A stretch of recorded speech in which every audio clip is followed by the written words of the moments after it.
দর্শক, উত্তরাঞ্চলে বিভিন্ন জেলায় জামাতের আমিরা জনসভায় সর্বশেষ অবস্থা জানাতে গাইবান্ধার পলাশবাড়ী থেকে যুক্ত হচ্ছেন সহকর্মী পাপুল সরকার। পাপুল সরকার, এর আগে সংবাদ সংযোগে আপনি সেখানকার প্রস্তুতির কথা জানাচ্ছিলেন। কবে নাগাদ এখন পর্যন্ত প্রস্তুতির কি অবস্থা দেখছেন? এছাড়া সেখানকার প্রার্থীদের পরিচিত পর্ব নিয়ে কি জানতে পেরেছেন জানাবেন। ধন্যবাদ আপনাকে।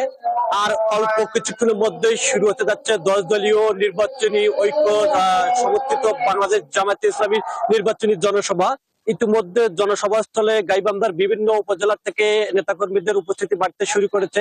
আমরা আজ সকাল 6টা থেকে এখানে অবস্থান করেছি। এই সময়ের মধ্যে আমরা লক্ষ্য করেছি বাংলাদেশ জামায়াতে ইসলামী ইসলামী ছাত্র শিবিরের অসংখ্য নেতাকর্মী স্বেচ্ছাসেবক হিসেবে পলাশবাড়ী পৌরসভার বিভিন্ন গুরুত্বপূর্ণ মোড়ে আইন শৃঙ্খলা বাহিনীর সঙ্গে সমন্বয় করে দায়িত্ব পালন করেছেন। বাংলাদেশ জামায়াতে ইসলামীর আমির ডাক্তার শফিকুর রহমানের আগমনকে ঘিরে পুরো পলাশবাড়ী শহর এখন নিরাপত্তার চাদরে ঢাকা।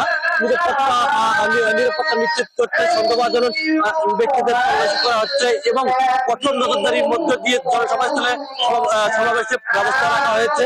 এর আগে লাইভে যেমনটি আপনাদের জানিয়েছিলাম, ইতিমধ্যে জেলা জামায়াতের ইসলামী বাংলাদেশ জামায়াতে ইসলামীর সব ধরনের প্রস্তুতি সম্পন্ন করেছে। মঞ্চ, স্বেচ্ছাসেবক ব্যবস্থাপনা ও নিরাপত্তা সব মিলিয়ে বাংলাদেশ জামায়াতে ইসলামীর আমির ডাক্তার শফিকুর রহমানের আগমনকে কেন্দ্র করে গাইবান্ধার উৎসব পরিবেশ বিরাজ করছে। আর আমি আপনাকে জানিয়ে রাখি, সকাল 7টায় আবু সাইদের কবর জিয়ারত থেকে পলাশবাড়ির এরপরে দুপুর 2টায় বগুড়া শহরে একটি জনসভা রয়েছে। এরপরে তারপরে রয়েছেন বগুড়ার শেরপুরে, তারপরে রয়েছেন সিরাজগঞ্জে।